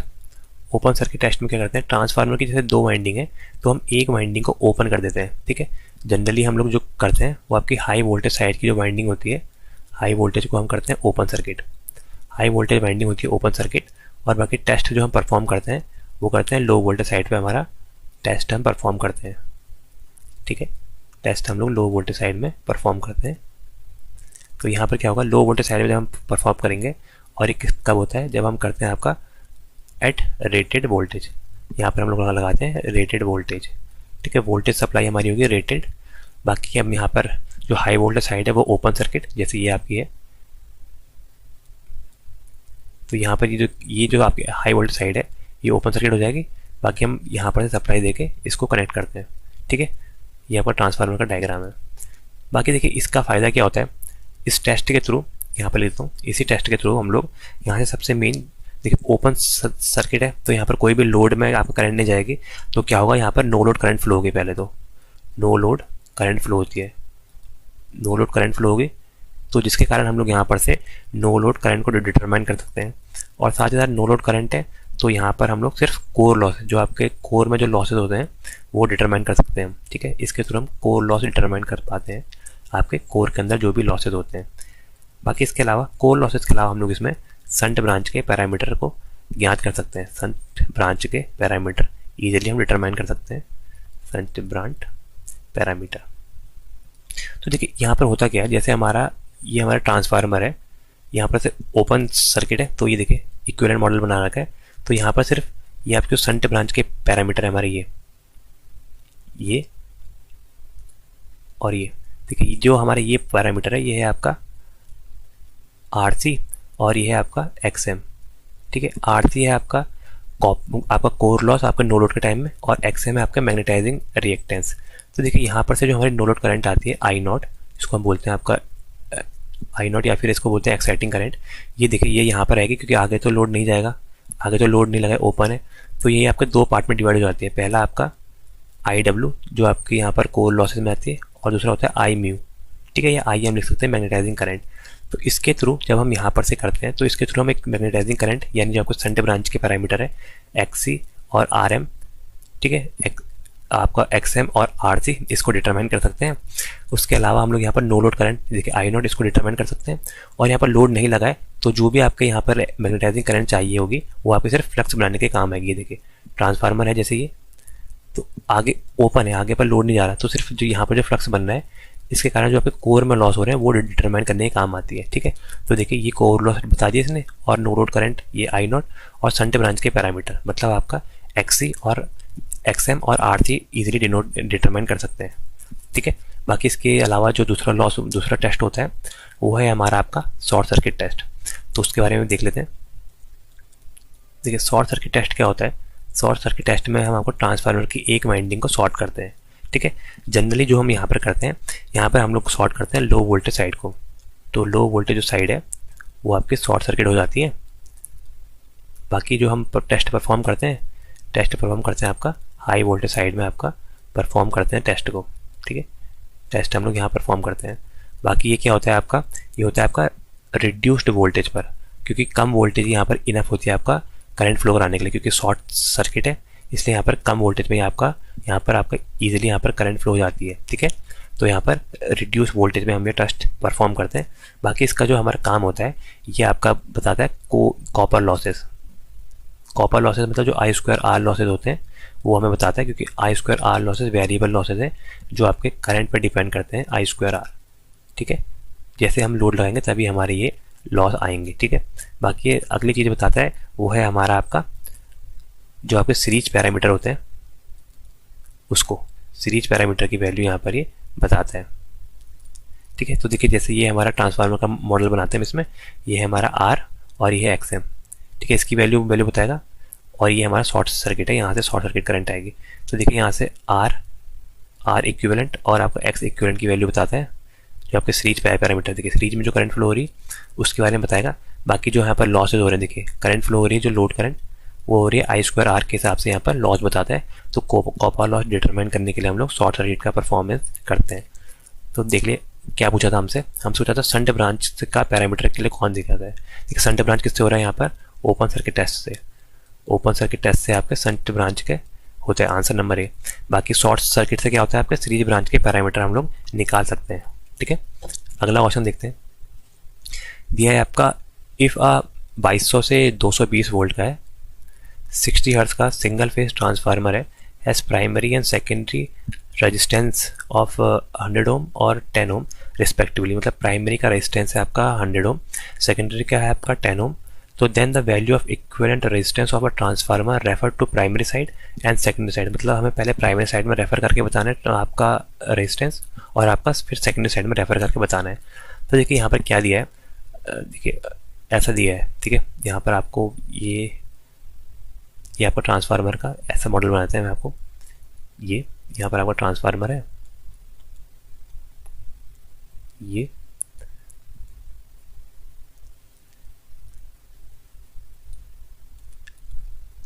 ठीक है। तो मैंने इसका यहाँ पर मॉडल बना दिया। यहाँ पर जो प्राइमरी साइड का है वो है आपका 100 ओम। 100 ओम है प्राइमरी साइड के प्रतिरोध की value. Resistance of primary side is 100 ohm, where as the resistance of secondary side is 10 ohm. तो ये हमें दिया है मेरे भाई। ठीक है, यहाँ पर से दिया इन दोनों की जो वोल्टेज है, देखिए यहाँ पर है आपके 2200 वोल्ट और इस साइड है आपका 220 वोल्ट। ठीक है, तो मतलब किस टाइप का एक स्टेप डाउन ट्रांसफार्मर है अगर ऐसे देखा जाए। देखिए यहाँ पर हम लोग करते गए हैं, यहाँ पर देखिए हम वोल्टेज के हिसाब से जो आपका V1/V2 है, V1 रेशियो V2, यही हमारा क्या होता है N1 रेशियो N2, क्योंकि मैंने अभी बताया था आपको इसका जो टर्न रेशियो होता है, मतलब ट्रांसफॉर्मेशन रेशियो N, या आपको अल्फा लिखते हैं, वो होता है आपका V1/V2 is equal to N1/N2, N1/N2। और बाकी करंट के लिए उल्टा होता है, करंट के लिए हो जाएगा I2/I1। ठीक है, ये हमारा ट्रांसफॉर्मेशन रेशियो होता है। तो यहाँ से N1/N2 की वैल्यू निकाल सकते हैं हम। देखिए यहाँ से N1/N2 की वैल्यू क्या आ जाएगी, N1/N2 is equal to V1/V2। ठीक है, तो यहाँ से V1 मतलब आपका 2200 वोल्ट और V2 आपका सेकेंडरी साइड में 220 वोल्ट। तो ये देखिए ये कट जाएगा 10/1। तो रेशियो क्या आ गया इनका, ये आ गया 10:1। ठीक है, मतलब जैसे आपके यहाँ पर नंबर ऑफ टर्न पहले वाले में 10 है, तो सेकंड वाले में उसकी तुलना में 1 है। ठीक है, मतलब यहाँ पर आपका जो नंबर ऑफ टर्न का रेशियो है वो 10:1 है। अब देखिए मैं आपको पहला केस लेके जाता हूँ अगले पेज में, ईजिली आप समझ जाएंगे। देखिए यहाँ पर से हुआ क्या, यहाँ पर से देखिए हमारे प्राइमरी साइड में जो आपका प्रतिरोध है वो है आपका 100 ohm. Resistance of primary side is 100 ohm. Okay, यहाँ पर ये हमारा सोर्स लगा रखा है कोई भी, ये हमारे ट्रांसफार्मर की प्राइमरी साइड की वाइंडिंग है ये, और ये आपकी सेकेंडरी साइड की वाइंडिंग है। ठीक है, और सेकेंडरी साइड का जो प्रतिरोध है वो है आपका 10 ओम। बाकी इनका मैंने रेशियो बता दिया था अभी, आपको 10:1 आया। अब देखिए हमें क्या करना है, हमें पहले मैं यहाँ पर से पुट करता हूँ आपको, ये जो आपको refer to primary side, refer कर रहे हैं इसको प्राइमरी साइड को, प्राइमरी साइड में हम लोग रेफर करके इक्विवेलेंट रेजिस्टेंस निकालते हैं। ठीक है, प्राइमरी साइड में जब हम रेजिस्टेंस रेफर करते हैं तो यहाँ पर से क्या होता है, जो हमारा यहाँ पर टर्न रेशियो देखिए हमारे सेकेंडरी साइड में आपका ये 10 ओम, इसको हम रेफर कर रहे हैं इधर की ओर को। ठीक है, मतलब ये कैसा बनेगा, जब हम इसका इक्विवेलेंट बनाएंगे तो हमारा ये इक्विवेलेंट बनेगा ऐसे, यहाँ पर आएगा ये R और ये आपका ये आ जाएगा R2 डैश। ठीक है, बाकी हमारा ट्रांसफार्मर ऐसा बन जाएगा, ये आपका R की वैल्यू R1 की, बाकी ये आ जाएगा R2 डैश जो डैश होके आया। बाकी हम इन दोनों का इक्विवेलेंट निकालना है, ये R1 डैश इसकी वैल्यू निकालनी है। तो देखिए क्या आएगा, पहले जब हम 10 ओम को यहाँ शिफ्ट करेंगे प्राइमरी साइड में तो क्या आएगा, अगर हम 10 ओम को जिस ओर को शिफ्ट करते हैं ये उसके टर्न रेशियो को लेते हैं ऊपर, बाकी जिस ओर से जाते हैं उसका टर्न रेशियो आएगा नीचे, उसको हम लोग स्क्वायर करेंगे। मतलब ये क्या आएगा आपका, हम लोग यहाँ से प्राइमरी में रेफर कर रहे हैं तो प्राइमरी का टर्न रेशियो लिखेंगे पहले N1 अपॉन सेकेंडरी का टर्न रेशियो जहाँ से जा रहे हैं N2, और इसका स्क्वायर करेंगे। ठीक है, इनटू जो हमारा प्रतिरोध है वो, देखिए यहाँ का प्रतिरोध क्या है, इसको मैं अभी R2 मान देता हूँ। ठीक है, ये हमारा प्रतिरोध है, जब हम इसको कर रहे हैं आपको शिफ्ट R2 डैश निकालने के लिए, तो यहाँ से क्या आ जाएगा N1/N2, N1 है आपका 10, N2 है 1, 10/1 का स्क्वायर इंटू ये आ जाएगा 10, तो 100 इंटू 10 ये कितना हो जाएगा, ये हो जाएगा आपका 1000। तो 1000 ओम यहाँ पर इसकी वैल्यू होगी R2 डैश की। ठीक है, ये देखिए इसकी वैल्यू क्या आ गई आपकी 1000 ओम, 1000 ओम यहाँ पर R2 डैश की वैल्यू आ गई। तो R1 डैश इक्विवेलेंट मतलब टोटल आपका रेफर कितना हो जाएगा, ये हो जाएगा आपका R जो R1 की वैल्यू है ये आपकी 1000 नहीं आपके 100 प्लस जो आपका यहाँ से वैल्यू आ रही है R2 डैश, क्योंकि सीरीज में है तो एक सीधे ऐड हो जाएंगे, तो आ जाएगा आपका 100 प्लस 1000। 100 प्लस 1000 क्या हो जाएगा मेरे भाई, ये आ जाएगा आपका 1100। तो हमारी प्राइमरी साइड में रेफर के रेजिस्टेंस की वैल्यू क्या आ गई, वो आ गई आपकी 1100 ओम। ठीक है, ये 1100 ओम है प्राइमरी साइड में रेफर की वैल्यू। अब देखिए अगर हम इसी को सेकेंडरी साइड में रेफर करेंगे तो इसको अगर आप चाहते तो आप पॉज करके खुद भी कर सकते हैं। देखिए यहाँ पर क्या है आपका, ये हमारी सप्लाई थी, ये है प्राइमरी साइड में रेजिस्टेंस की वैल्यू 100 ओम, ये आपका ट्रांसफार्मर का इक्विवेलेंट बना रहा हूँ, और यहाँ पर सेकेंडरी साइड में थी आपकी 10 ओम। ठीक है, यहाँ पर 10:1 का आपका यहाँ पर ट्रांसफार्मर का था। अब देखिए यहाँ पर ये जो वैल्यू है इसको हमने पहले यहाँ पर इधर शिफ्ट करना है। ठीक है, refer to secondary side, refer to secondary side, secondary side में अगर हम रेफर करेंगे तो क्या हो जाएगा, देखिए क्या होगा, हमारा इक्विवेलेंट जो मॉडल बनेगा वो बनेगा इस टाइप से, ये हमारे ट्रांसफार्मर के ये, और इसके बाद यहाँ पर जो R1 डैश आ जाएगा वो आएगा ये, इसके अलावा यहाँ पर से हमारा ये आ जाएगा आपका R2 की वैल्यू जो है। ठीक है, R2 की वैल्यू तो हमें बताया 10 ओम है। अब हमें पहले यहाँ इसकी वैल्यू निकालनी है ये वाले को रेफर करके। ठीक है, तो देखिए रेफर करने के लिए मैंने क्या बता रखा है, हम यहाँ पर से R1 को वहाँ रेफर करने मतलब R1 डैश क्या आ जाएगा, जहाँ जा रहे हैं। देखिए अब हम सेकेंडरी ओर को जा रहे हैं प्राइमरी की ओर से, तो सेकेंडरी वाला पहले, सेकेंडरी वाला मतलब N2 और प्राइमरी वाला N1, N2 बाई N1 का स्क्वायर करना है और क्या करना है इंटू यहाँ पर से जो हमारा प्रतिरोध है R1। ठीक है, यहाँ देखिए 1 की ओर को जा रहे हैं हम लोग, तो 1 वाला ऊपर आ जाएगा और आपका N1 जो आपका पहली है वो आ जाएगा 10, 1/10 का स्क्वायर इंटू आपका ये है आपका R1 की वैल्यू है आपकी 100। तो ये कितना आ जाएगा, ये 100/100 तो 1 ही आ गया, ये आ गया आपका 1 ओम। ठीक है, क्योंकि ये कितना हो जाएगा, ये हो जाएगा आपका 1/100 और ये इंटू 100 तो 1 ओम आ गया। तो यहाँ पर इसकी वैल्यू आ गई, ये दोनों सीरीज में है तो R2 डैश मतलब इक्विवेलेंट ऑफ सेकेंडरी साइड क्या आ जाएगा, R1 डैश प्लस R2। ठीक है, R1 डैश की वैल्यू आ गई 1 ओम, 1 प्लस ये इसकी वैल्यू 10, तो 1 + 10 कितना आ गया 11 ओम। तो सेकेंडरी साइड में रेफर कर रहे हैं तो उस टाइम प्रतिरोध है आपका 11 ओम और प्राइमरी में रेफर करा था तो क्या आया था, ये प्राइमरी में रेफर करा था तो 1100 ओम आया था।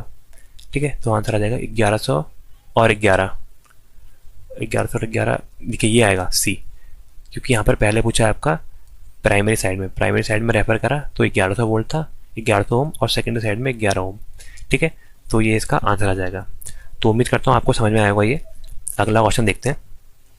अगला क्वेश्चन दिया है the flux produce in a transformer contain a third harmonic component. ठीक है, एक फ्लक्स है जो आपका थर्ड हार्मोनिक कंपोनेंट कंटेन कर रखा है such that the resultant flux जो बन रहा है वो हमारा फ्लैट टॉप्ड बन रहा है। ठीक है, मतलब उसका जो ऊपर टॉप है वो फ्लैट है।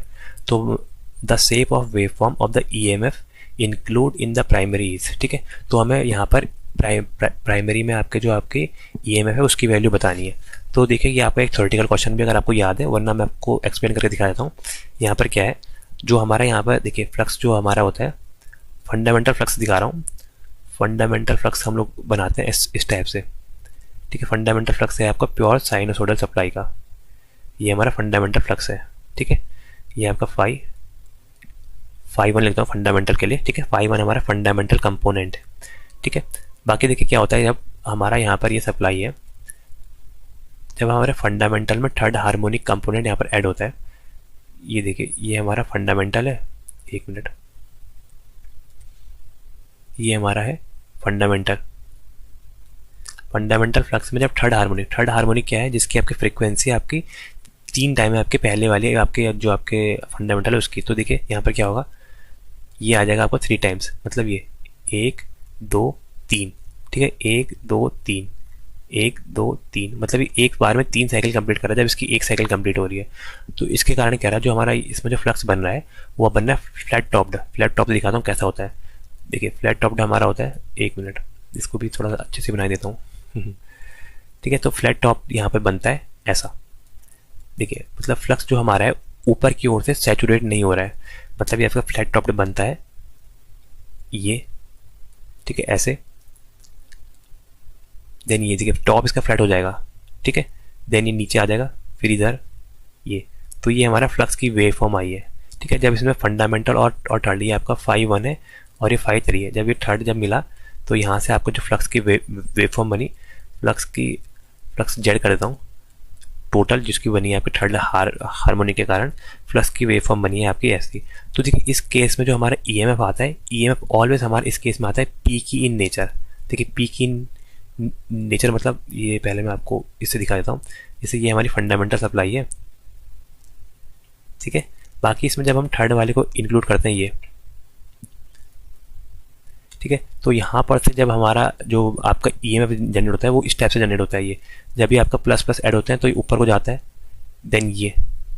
ठीक है, ये हमारा ऐसे पीक इन नेचर का आता है, मतलब साइनसोइडल सप्लाई नहीं होता है, तो आंसर आ जाएगा पीक्ड। ठीक है, बाकी इसकी मैं एक बार वेवफॉर्म आपको नेक्स्ट पेज में दिखाता हूँ ये कैसे बनता है। तो देखिए ये सिंपल सा, अब अगर फ्लक्स आपका यहाँ पर फ्लैट टॉप्ड है तो हमारा यहाँ पर ये किस टाइप का बनेगा वो मैं आपको यहाँ पर दिखा देता हूँ, क्योंकि ये क्वेश्चन आपके 2-3 बार एग्जाम में आ रखा है। Simple statement based question, flux है आपका फ्लैट टॉप्ड, मतलब फ्लक्स इस टाइप का है आपका ये। ठीक है, तो ये हमारा फ्लक्स है, तो हमारा EMF कैसा बनेगा, ये EMF की वैल्यू E है, तो ये देखिए हमारा ये बनता है पीक इन नेचर, मतलब ये इसकी रियल वेवफॉर्म आती है ऐसी ये। ठीक है, ये हमारा फ्लक्स की वेवफॉर्म आती है इस टाइप से। ठीक है, तो ये आता है आपका पीक इन नेचर का हमारा यहाँ पर से EMF बनता है जब आपका फ्लक्स है फ्लैट टॉप जिसमें थर्ड हार्मोनिक कंटेन है। तो आंसर क्या आ जाएगा इसका, आंसर आ जाएगा, आंसर लगाई दिया मैंने, पीक्ड इन नेचर का। अगला क्वेश्चन देखते हैं। ये है the short circuit test is in economical method to determine. देखिए शॉर्ट सर्किट टेस्ट मैंने बता दिया था आपको। शॉर्ट सर्किट टेस्ट से हम क्या परफॉर्म कर सकते हैं। शॉर्ट सर्किट से पहले तो हम जो आपके कॉपर लॉसेज है, कॉपर लॉस को डिटरमाइन कर सकते हैं, जिसको हम आई स्क्वायर आर लॉसेज बोलते हैं। इसके अलावा हम लोग सीरीज ब्रांच के पैरामीटर हम लोग यहाँ पर से डिटरमाइन कर सकते हैं, सीरीज ब्रांच के पैरामीटर। बाकी इसमें एक वाइंडिंग हमारी शॉर्ट होती है, बाकी दूसरी वाइंडिंग को हम लोग यहाँ पर परफॉर्म करते हैं। जो हमारी शॉर्ट होती है वो वाइंडिंग वो होती है आपकी लो वोल्टेज साइड को हम शॉर्ट करते हैं, बाकी हाई वोल्टेज साइड को हम लोग इसमें परफॉर्म करते हैं टेस्ट। तो किस काम आता है, देखिए काम आता है आपका कॉपर लॉस बताने के एट फुल लोड पर, ठीक है। कॉपर लॉस बताने के हमारे काम आता है। बाकी यहाँ पर हम लोग इसका एक बार बना के दिखाई देता हूँ आपको किस टाइप से इसका हम टेस्ट परफॉर्म करते हैं। तो देखिए यहाँ पर हमारे लोग पैरेलल सबसे पहले सप्लाई के क्या लगाते हैं, वोल्टमीटर लगाते हैं जो आपका वोल्टेज मेजर करता है। देन इसके बाद यहाँ पर हम लोग लगाते हैं आपका वाट मीटर। तो वाट मीटर में करंट कॉइल और प्रेशर कॉइल ऐसे कनेक्ट होती है, करंट कॉइल सीरीज के साथ और वोल्टेज कॉइल आपका प्रेशर के साथ, ठीक है। देन यहाँ पर आता है आपका अमीटर, और ये सब चीज़ हमारे कहाँ पर होती है, ये सब चीज़ होती है आपके ट्रांसफार्मर के प्राइमरी साइड में, जिसको हम लोग यहाँ पर बोलते हैं आपके हाई वोल्टेज साइड। तो टेस्ट परफॉर्म होता है आपका हाई वोल्टेज साइड पर ये। बाकी जो आपकी लो वोल्टेज साइड है, ये लो वोल्टेज साइड को हम करते हैं शॉर्ट, ठीक है। तो ये लो वोल्टेज साइड होती है हमारे यहाँ पर, ये देखिए ये होती है आपकी short circuited. Low voltage side short circuit होती है यहाँ पर से, और टेस्ट हम यहाँ पर से परफॉर्म करते हैं, ठीक है। इसके बारे में आप ये याद कर लीजिएगा। बाकी ये आपका कॉपर लॉस डिटरमाइन करने का काम आता है, और साथ ही साथ सीरीज के जो ब्रांच के पैरामीटर है उसको भी हम यहाँ से डिटरमाइन कर सकते हैं। अगला क्वेश्चन देखते हैं। अगला क्वेश्चन दिया है transformer is a device which, transformer एक ऐसा डिवाइस है जो कैन रेज और लोअर द फ्रीक्वेंसी। सेकेंड दिया है कैन रेज और लोअर द वोल्टेज। थर्ड दिया है कैन रेज और लोअर द स्पीड। और फोर्थ दिया है आपका कैन रेज और राइज द पावर। तो देखिए ट्रांसफार्मर क्या होता है, यहाँ पर ट्रांसफार्मर की मैं आपको डेफिनेशन बताता हूँ। ट्रांसफार्मर क्या होता है, ट्रांसफार्मर एक हमारा स्टैटिक डिवाइस है, ठीक है। यहाँ पर लिख देता हूँ, ट्रांसफार्मर एक आपका स्टैटिक डिवाइस है, ठीक है। स्टैटिक डिवाइस मतलब जिसमें कोई भी रोटेटिंग पार्ट नहीं होता, इसलिए हम इसको बोलते हैं स्टैटिक डिवाइस। और ये क्या करता है, ये करता है आपका ट्रांसफर पावर, ठीक है। It transfer power. देखिए बाकी सब मशीनें क्या करती है, कन्वर्ट करते हैं एक फॉर्म से दूसरे फॉर्म में, इलेक्ट्रोमैकेनिकल कन्वर्जन में ये यूज़ करती है। लेकिन ट्रांसफार्मर ऐसा नहीं है, ट्रांसफार्मर ट्रांसफॉर्म पावर करता है, ठीक है। Transform power for one circuit to another circuit without क्या, without change in frequency, without change in frequency and VA rating, ठीक है। वीए रेटिंग मतलब होता है आपका पावर रेटिंग, क्योंकि वोल्टेज इंटू करंट होती है आपकी पावर, ठीक है। तो ट्रांसफार्मर की डेफिनेशन क्या होगी, transformer is a static device which can transfer और transform power from one circuit to another circuit, ठीक है, without change in frequency and volt ampere, ठीक है। यहाँ पर क्या हुआ, जैसे ट्रांसफार्मर ये है, तो ट्रांसफार्मर के जैसे टैंक मैंने ये बना दिया मेरे भाई। तो देखिए प्राइमरी साइड ये है और सेकेंडरी साइड ये है। तो प्राइमरी साइड में जो वोल्टेज है और जो करंट है, ठीक है, V इंटू आई अगर हम प्राइमरी साइड करेंगे वो आएगी पावर, ठीक है। पावर ऑफ आई पहले लिख देता हूँ, V इंटू आई, ये एग्जैक्टली इक्वल होगी आपकी P2 के। P2 क्या है आपका V इंटू आई, क्योंकि मतलब पावर आपकी कांस्टेंट है, मतलब ये पावर कांस्टेंट है। इसका मतलब क्या हो गया, ये आपका यहाँ पर से वोल्टेज को वेरी कर सकता है। इस केस में अगर वोल्टेज ज़्यादा है तो इस केस में वोल्टेज कम होगी और करंट ज़्यादा होगा, ताकि आपकी पावर कांस्टेंट बने रहे। तो ट्रांसफार्मर एक ऐसा डिवाइस है जो आपका देखिए सबसे पहला दिया है आपका रेस और lower the frequency, frequency change नहीं करता है। ट्रांसफार्मर आपका स्पीड भी चेंज नहीं करता क्योंकि स्टैटिक डिवाइस है, यहाँ पर दे दिया मैंने आपका। अगला दिया है रेज द पावर, नहीं ये आपका ट्रांसफर करता है पावर, ना कम कर सकता है ना ज़्यादा कर सकता है, क्योंकि कांस्टेंट पावर मशीन होती है। बाकी देखिए आंसर इसका बिल्कुल बी सही है, क्योंकि इट कैन रेस और लोअर द वोल्टेज। क्योंकि जब हम आपका पावर सिस्टम पढ़ते हैं तो पावर सिस्टम में आपके दो टाइप के यहाँ पर ट्रांसफार्मर आते हैं। कौन कौन से, एक आपका स्टेप अप और एक आपका स्टेप डाउन, ठीक है। स्टेप अप ट्रांसफार्मर जो होता है वो आपका सेकेंडरी साइड में जो वोल्टेज है वो स्टेप अप करता है as compare to primary side में। बाकी जो स्टेप डाउन होता है वो आपका ट्रांसफार्मर यहाँ पर वोल्टेज को डिक्रीज करता है सेकेंडरी साइड में या फिर लोड साइड में। तो यहाँ पर जो Vs है उसकी वैल्यू लेस देन हो जाती है Vp से, ठीक है। तो ये आपका वोल्टेज को वेरी कर सकता है। अगर वोल्टेज वेरी होगी मतलब वोल्टेज अगर बढ़ेगी तो करंट कम होगा, ठीक है, इसलिए। लेकिन ताकि इसका प्रोडक्ट कांस्टेंट रहे, मतलब पावर कांस्टेंट रहे, ठीक है। अगला देखते हैं। अगला क्वेश्चन दिया है if no load current of a certain transformer is 2 ampere. अगर 2 एम्पियर नो लोड करंट है तो मैग्नेटाइजिंग करंट कितनी हो सकती है, 0.02 एम्पियर। आपका 0.4 एम्पियर, 0.2 या 1.8 एम्पियर। तो देखिए ये कुछ ऐसा कुछ खास क्वेश्चन तो है नहीं, इसको मैं आपको बस बताने की एक चीज़ दिखा देता हूँ कैसे करते हैं। जब यहाँ पर हमारे नो लोड करंट का फ्लो होती है जब आपका ट्रांसफार्मर नो लोड पर होता है, ठीक है। जैसे आपका ट्रांसफार्मर का डायग्राम है ये, ठीक है, ये आपका ट्रांसफार्मर का डायग्राम है। नो लोड है मतलब ये ओपन सर्किट है, तो ये वाली साइड जो है आपकी ओपन सर्किट कर रखी है। तो यहाँ पर जो हमारे शंट के जो पैरामीटर होते हैं वो डिटरमाइन करते हैं, ठीक है, ये RC और XM, ठीक है, ये RC हो गया और ये XM हो गया। और नो लोड के टाइम में जो करंट फ्लो होती है उसको हम बोलते हैं नो लोड करंट, ये एक्साइटिंग करंट, जिसकी वैल्यू होती है I नॉट। मैंने आपको बता दिया था I नॉट ये ऐसे आएगी क्योंकि आगे तो लोड है नहीं, तो ये देखिए यहाँ पर से ये आपका दो पार्ट में यहाँ पर से ब्रेक हो जाएगी। कौन सी? एक आपकी कोर लॉस कंपोनेंट में और एक मैग्नेटाइजिंग कंपोनेंट, ठीक है। कोर लॉस कंपोनेंट को बोलते हैं हम IW और मैग्नेटाइजिंग करंट की करंट को बोलते हैं आपको I म्यू या IM भी दिखा सकते हैं आप, ऐसे करके इसको शो करते हैं। तो यहाँ पर ये क्या होता है, तो यहाँ पर देखिए अगर मैं इसको वेक्टर डायग्राम दिखाऊं, अगर आपने वेक्टर डायग्राम इसका देखा होगा तो देखिए वेक्टर डायग्राम कुछ इस टाइप से होता है,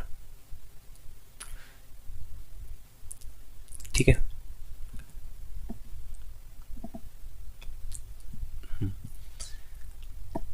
तो ये देखिए ये हमारा फ्लक्स होता है, एक मिनट, ये हमारा होता है फ्लक्स फाई।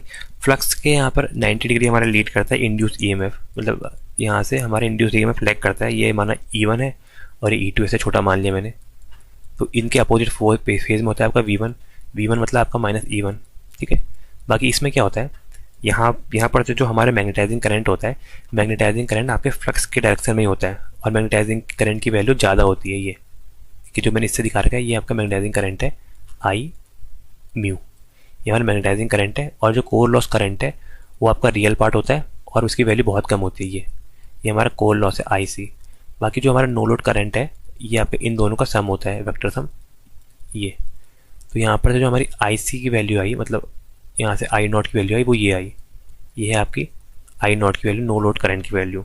तो नो लोड करंट जब हम निकालते हैं I not, no load current होता है हमारा अंडर रूट किसके बराबर, ये हो जाएगा आपका IM स्क्वायर जो आपका मैग्नेटाइजिंग करंट है, या I म्यू का स्क्वायर प्लस I ओमेगा या फिर आपका कॉपर लॉस का स्क्वायर के बराबर होता है ये, ठीक है।